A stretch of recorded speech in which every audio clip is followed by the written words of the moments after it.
Avez-vous déjà eu cette pensée? Et si je retournais avec lui ou avec elle? Et si cette fois, c'était différent? On connaît tous quelqu'un qui est déjà retombé dans ce piège, peut-être même que c'est notre cas. On se persuade que ça peut marcher, que les choses vont s'arranger. Mais soyons honnêtes, ce n'est probablement pas différent. Et c'est exactement ce dont nous allons parler aujourd'hui. Pourquoi cette envie de revenir? Pourquoi c'est une fausse bonne idée? Et surtout, quoi faire pour éviter de replonger? Avant de commencer, si vous aimez ce genre de contenu, prenez une seconde pour liker la vidéo. Ça nous aide énormément à la faire connaître et ça permet aussi à d'autres personnes d'ouvrir les yeux. Abonnez-vous si ce n'est pas encore fait et activez la cloche pour ne rien rater. Et surtout, partagez vos expériences en commentaire. Parce que oui, ce sujet est hyper important. Beaucoup de gens souffrent en silence et hésitent à parler de ce qu'ils vivent. Alors, si cette vidéo peut éviter à quelqu'un de se faire détruire une seconde fois, ça vaut le coup. Accrochez-vous bien, parce qu'on va dire les choses sans détour. On commence tout de suite. Pourquoi l'envie de revenir est-elle si forte? Revenir vers un narcissique, c'est une tentation qui nous traverse souvent l'esprit. On se dit que peut-être cette fois, ça sera différent, qu'on a peut-être exagéré, que tout le monde a des défauts, qu'il ou elle a quand même fait des efforts. Et puis, il y a cette petite voix dans notre tête qui nous rappelle les bons moments. Ceux où il ou elle nous faisait rire, où on se sentait aimé, où l'on avait l'impression d'être spécial. Mais cette envie de revenir, elle vient d'où exactement? Pourquoi est-elle si forte? Quand on s'éloigne d'une relation toxique, notre mémoire commence à nous jouer des tours. Les mauvais souvenirs s'effacent progressivement. Les capacs, humiliations, les silences pesants, les manipulations deviennent floues. En revanche, on repense aux rares moments de tendresse et de complicité. C'est un piège de notre cerveau. Il fait le tri et ne garde que ce qui nous arrange. C'est ce qu'on appelle le biais de confirmation. On ne retient que les preuves qui vont dans le sens de ce qu'on veut croire. Et là, on se retrouve à douter. On se demande si on n'a pas été trop dur. On commence à minimiser ce qu'on a vécu. Ce n'était peut-être pas si terrible, après tout. Un exemple simple. Vous avez mangé un gâteau délicieux, mais à la dernière bouchée, vous tombez sur un morceau de plastique. Sur le moment, c'est désagréable. Mais si plus tard on vous demande si le gâteau était bon, vous allez surtout vous rappeler du goût sucré et non du moment où vous avez failli vous casser une dent. Avec une relation toxique, c'est pareil. On oublie la souffrance et on idéalise les rares instants agréables. Et plus on se rappelle ces bons moments, plus l'envie de revenir devient forte. On se persuade que les choses n'étaient pas si mauvaises. On se dit qu'on a peut-être été trop radical en coupant les ponts, mais ce qui nous retient aussi, c'est cet attachement toxique qui s'est créé au fil du temps. Avec un narcissique, on ne parle pas d'amour sain, mais d'une dépendance émotionnelle. C'est une relation où l'on devient accro non pas au bonheur, mais à l'attente du bonheur. On se persuade que si on fait plus d'efforts, si on change un peu, alors peut-être que l'autre changera aussi. C'est comme un joueur au casino. Il a perdu encore et encore, mais il se dit qu'un jour, il va gagner. Il ne veut pas partir. Maintenant, parce qu'il a déjà trop investi. Dans une relation toxique, c'est exactement pareil. On ne veut pas lâcher prise parce qu'on espère toujours une issue favorable. On pense que notre amour peut suffire à faire évoluer l'autre. Et puis, le narcissique sait très bien comment entretenir cet attachement. Il donne des miettes juste au bon moment. Un compliment après une semaine de silence. Un geste tendre après une crise de colère. Un « je t'aime » après nous avoir ignorés.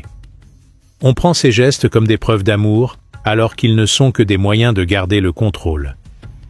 Cette alternance entre souffrance et soulagement crée un conditionnement psychologique puissant, un peu comme dans une addiction. On devient dépendant de ces petites doses d'affection, même si elles sont rares. Mais il y a encore une autre raison qui nous pousse à vouloir revenir. La peur. La peur de l'inconnu. Et si on ne trouvait jamais quelqu'un d'autre? Et si on était condamné à être seul?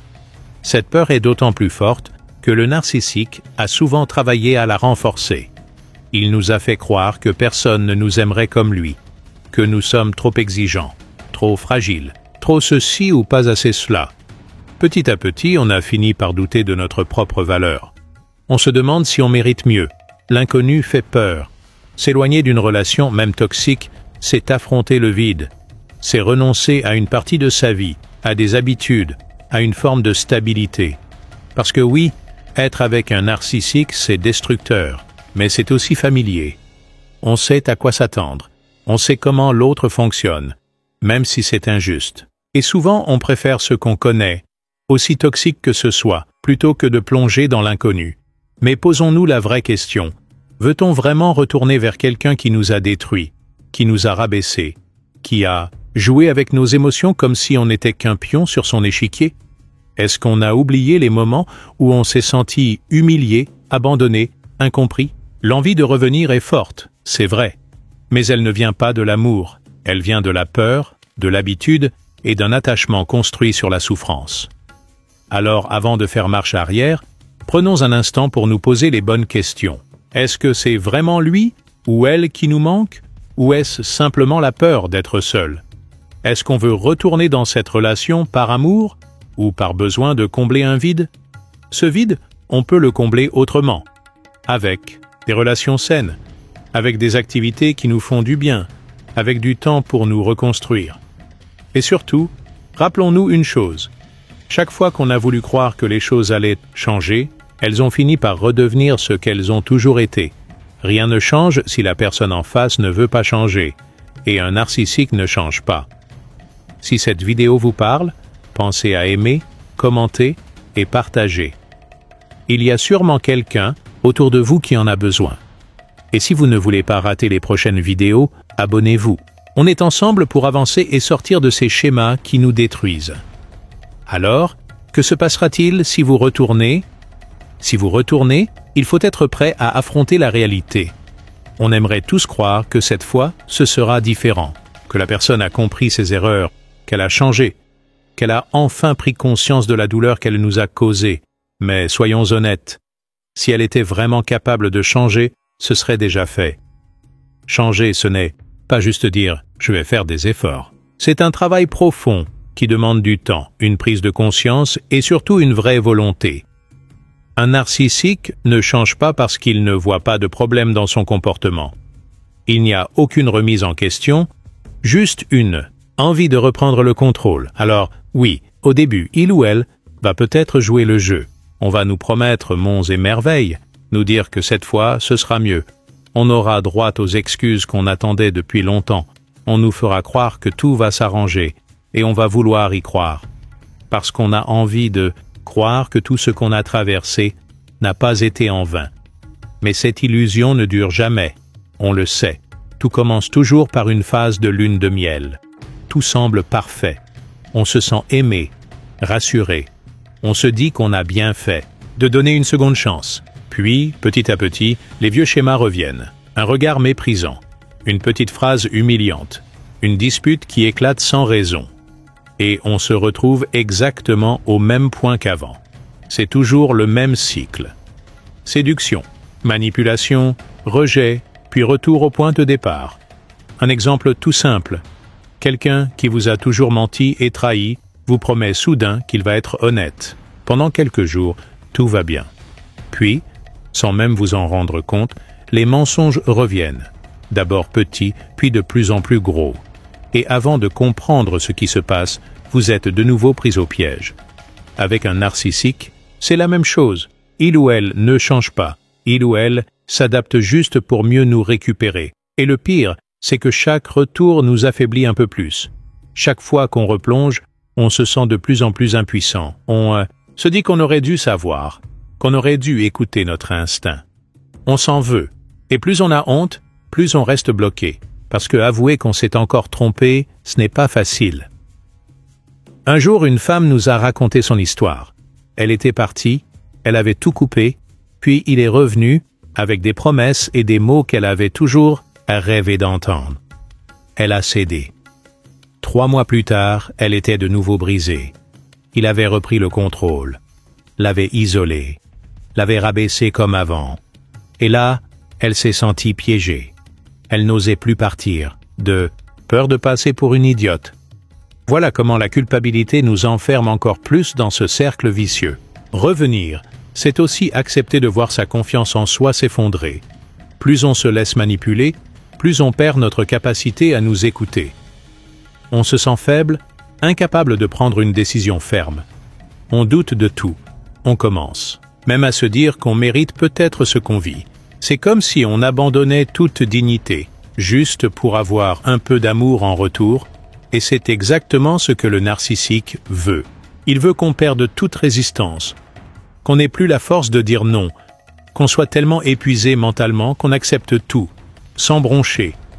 Et à ce stade, il n'a même plus besoin de faire d'efforts. Il sait qu'on ne partira plus. Alors, avant de retourner dans cette relation, posons-nous la vraie question. Sommes-nous prêts à revivre exactement la même chose? Parce que c'est ce qui va arriver. Rien ne change. Jamais. Ce qu'on fuit aujourd'hui sera ce qu'on affrontera demain. Et chaque retour sera plus difficile à surmonter. Ne nous laissons pas berner par de fausses promesses. Ne laissons pas la peur décider pour nous.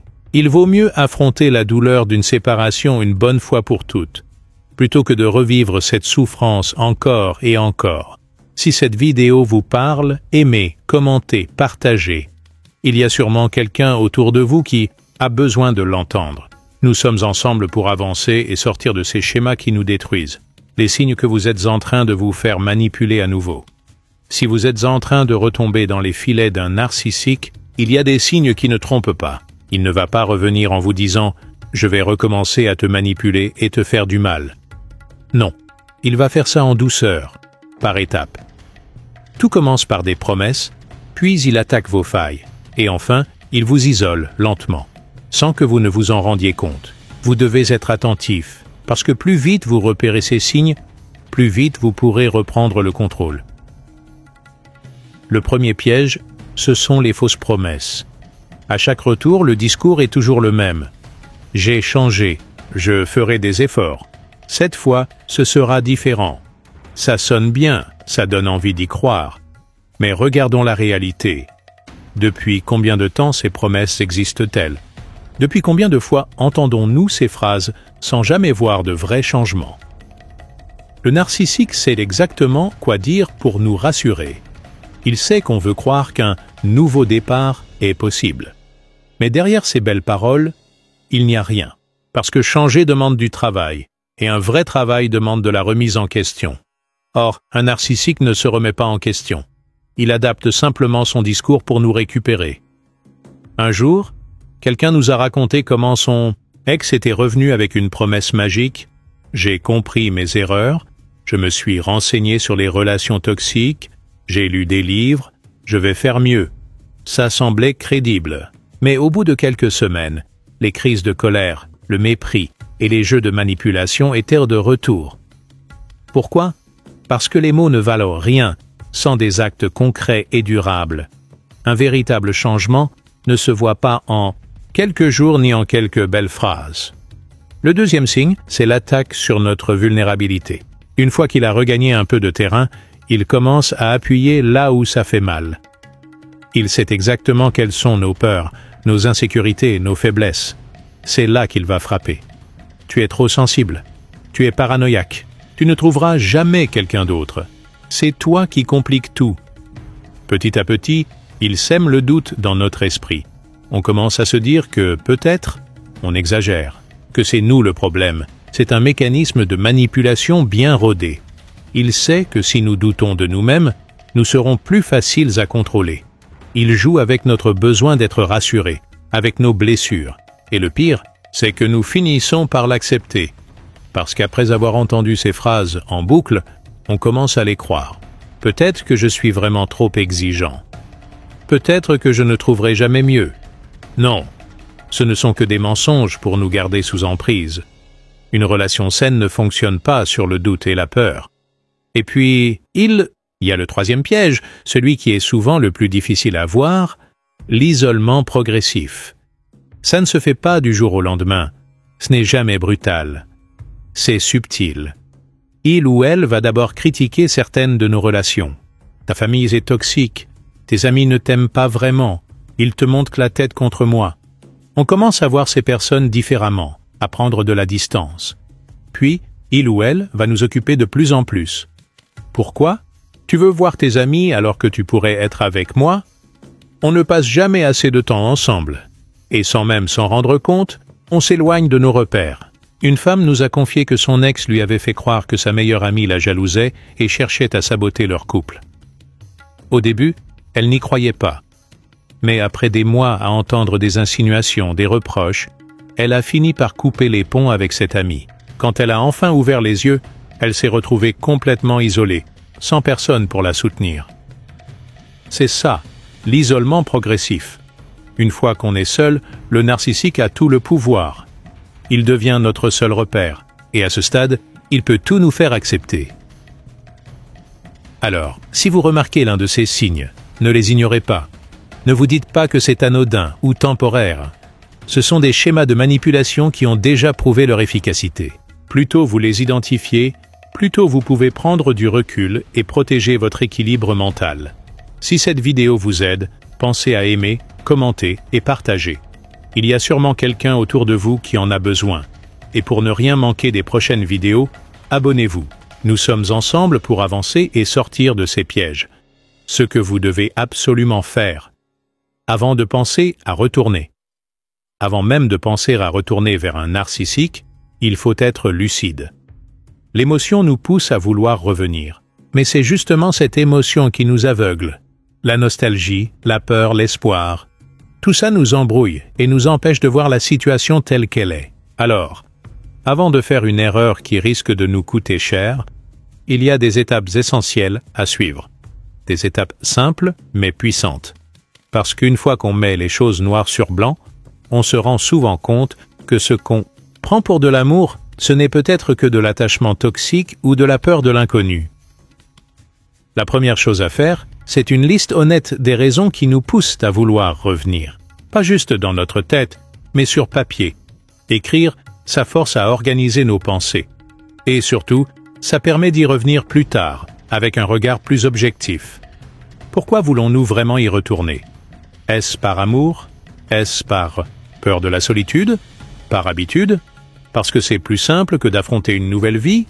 Ce qu'il faut comprendre, c'est qu'une vraie relation amoureuse ne devrait pas être un combat permanent. Si l'amour est la seule chose qui nous fait rester, mais que cet amour nous détruit, alors ce n'est pas de l'amour, c'est un piège. Une personne nous a raconté qu'elle était partie de sa relation toxique, mais qu'au bout de quelques semaines, elle avait commencé à douter. Elle a alors écrit noir sur blanc les raisons qui lui donnaient envie de revenir. En relisant sa liste, elle a réalisé que presque toutes ces raisons n'avaient rien à voir avec le bonheur. Il y avait « je ne veux pas être seul »,« j'ai peur de ne pas retrouver quelqu'un », il a dit qu'il allait changer. Rien qui parlait de respect, d'épanouissement ou de sérénité. C'est là qu'elle a compris qu'elle ne voulait pas vraiment retourner vers lui. Elle voulait juste fuir son propre inconfort. Ensuite, il faut écrire une deuxième liste, celle des souffrances passées. C'est la plus difficile à faire, mais c'est aussi la plus importante. Parce que quand l'envie de revenir nous prend, on a tendance à ne voir que les bons moments. Mais si on s'assoit et qu'on note noir sur blanc tout ce qu'on a subi, les humiliations, les trahisons, les promesses non tenues, alors la réalité nous saute aux yeux. Et cette liste, il faut la relire chaque fois que l'envie revient. C'est un rappel brutal mais nécessaire. Parce qu'il est facile d'oublier la douleur quand on est tenté de retourner dans une situation qu'on connaît.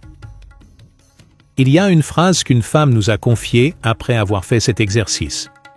Pourquoi je pleurerais aujourd'hui pour une personne qui m'a fait pleurer hier? C'est exactement ça. Relire ses souffrances passées, c'est se rappeler qu'on a déjà assez souffert et qu'il n'y a aucune raison de volontairement replonger dedans.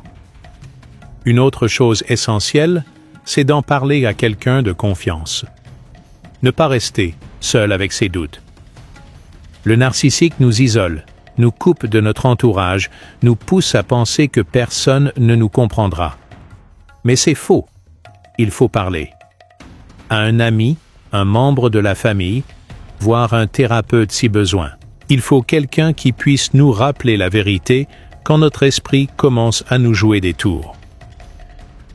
le simple fait de verbaliser nos pensées nous aide à prendre du recul. Une phrase qui semble logique dans notre tête peut paraître complètement absurde une fois qu'elle est dite à voix haute.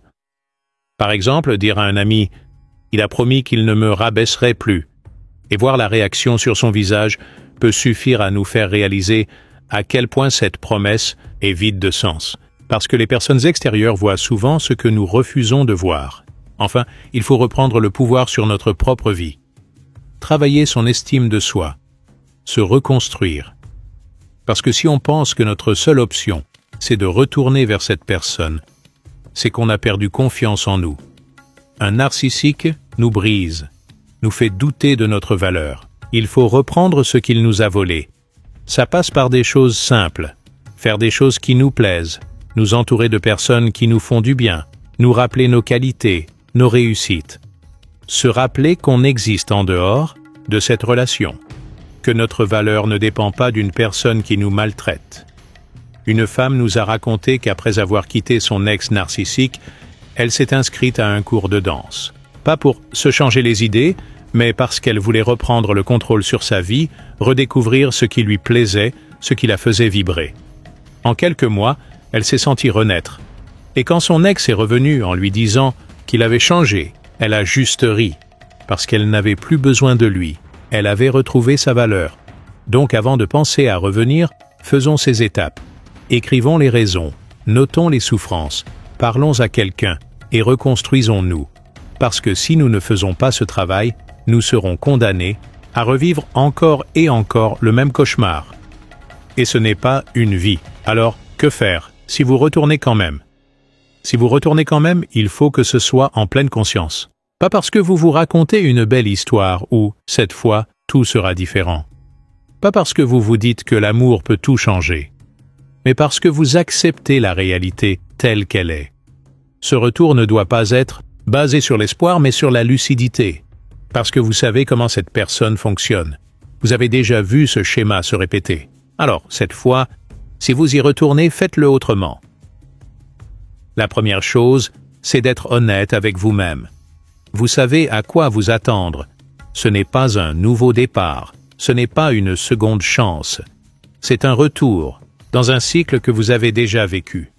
Ce que vous avez quitté une fois, vous risquez de devoir le quitter encore. Et plus on revient, plus c'est difficile de repartir. Si vous acceptez de revenir, soyez prêt à assumer que cette relation n'a pas changé, parce qu'un narcissique ne change pas. Il s'adapte juste pour mieux vous garder sous contrôle. Certains nous disent « Oui, mais cette fois, il a fait des efforts. Elle a compris ses erreurs. Il m'a promis que ça n'arriverait plus. » Ces phrases, on les a toutes déjà entendues.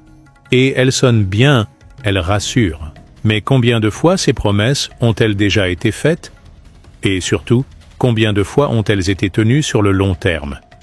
Ce n'est pas les mots qui comptent, c'est la constance dans les actes.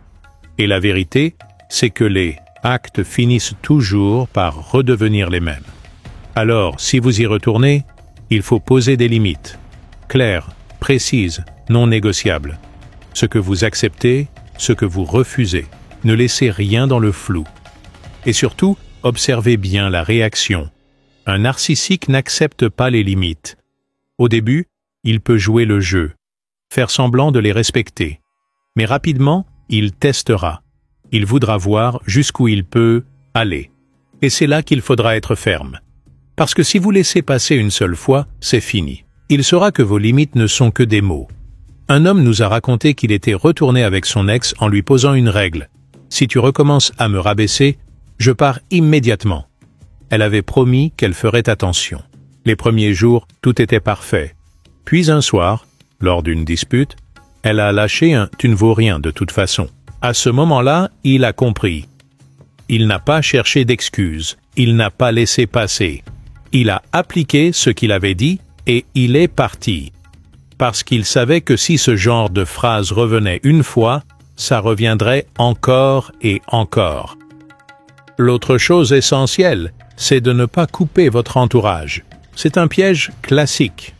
Quand on retourne avec quelqu'un qu'on sait toxique, on a tendance à le cacher, parce qu'on sait que nos proches ne comprendront pas, parce qu'on a peur d'être jugé. Alors, on s'éloigne. On arrête d'en parler. Et c'est là que le danger commence. Parce qu'une fois isolé, il est beaucoup plus difficile de partir. Si vous retournez, dites-le à quelqu'un de confiance, même si vous avez honte. Même si vous savez que cette personne va lever les yeux au ciel. Ce n'est pas grave. Le plus important, c'est d'avoir quelqu'un qui puisse vous rappeler la vérité quand vous commencerez à douter. Parce que le narcissique va tout faire pour vous faire oublier pourquoi vous étiez parti. Il va semer le doute dans votre esprit, vous faire croire que vous avez exagéré, que c'était dans votre tête. C'est dans ces moments-là qu'avoir un proche, qui vous connaît bien, peut faire toute la différence. Une femme nous a raconté qu'elle était retournée avec son ex en secret. Elle n'en avait parlé à personne. Elle voulait voir si ça allait marcher avant de le dire, mais quand il a recommencé à la manipuler, elle n'avait plus personne vers qui se tourner. Elle avait trop honte d'avouer qu'elle s'était trompée. Alors, elle était restée bien plus longtemps qu'elle ne l'aurait dû. Et enfin, gardez une porte de sortie. Ne vous engagez pas trop vite. Ne revenez pas en vivant sous le même toit immédiatement. Ne fusionnez pas vos vies comme avant. Gardez un espace à vous, un endroit où vous pouvez respirer. Parce que si tout s'effondre à nouveau, et il y a de fortes chances que ce soit le cas, vous devez pouvoir partir sans être piégé. Si vous retournez dans cette relation, préparez-vous à l'éventualité d'en repartir. Ce n'est pas du pessimisme, c'est du réalisme. Espérer que les choses seront différentes cette fois est une illusion. Mais être prêt à ne pas se laisser détruire à nouveau, c'est une décision. Alors, si vous êtes dans cette situation, ne restez pas seul. Entourez-vous, posez vos limites, gardez une issue. Et surtout, restez à l'écoute de ce que vous ressentez. En gros, ce qu'il faut retenir, c'est simple. Vous méritez mieux. Personne ne mérite de vivre dans une relation où il faut supplier pour un peu de respect, où l'amour ressemble plus à un combat qu'à un refuge. Vous avez le droit à une relation saine, équilibrée, où vous êtes écouté, respecté et valorisé. Le narcissique, lui, ne changera pas. Il l'a déjà prouvé. Il vous a fait des promesses. Il a dit qu'il allait faire des efforts, qu'il avait compris. Mais à chaque fois, le masque est tombé. Parce que ce n'est pas qu'une mauvaise habitude, c'est sa manière d'être. Vous, en revanche, vous pouvez changer. Vous pouvez décider de ne plus être dans ce cercle infernal. Vous pouvez choisir de vous respecter assez pour dire stop, pour ne plus accepter l'inacceptable. On a reçu le témoignage d'un homme qui, après des années de relations toxiques, a fini par partir définitivement. Il nous a dit une phrase qui résume tout. « J'ai réalisé que je passais mon temps à espérer que cette personne devienne quelqu'un d'autre, alors que c'était moi qui devais redevenir moi-même. » Et c'est exactement ça. Il ne s'agit pas d'attendre que l'autre change, mais de retrouver celui ou celle que nous étions avant d'être broyés par cette relation. Si cette vidéo vous a aidé, aimez, commentez et partagez. Il y a sûrement quelqu'un qui a besoin d'entendre ce message. Et si vous voulez plus de contenu pour vous aider à sortir de ces schémas destructeurs, abonnez-vous. Nous sommes là pour avancer ensemble.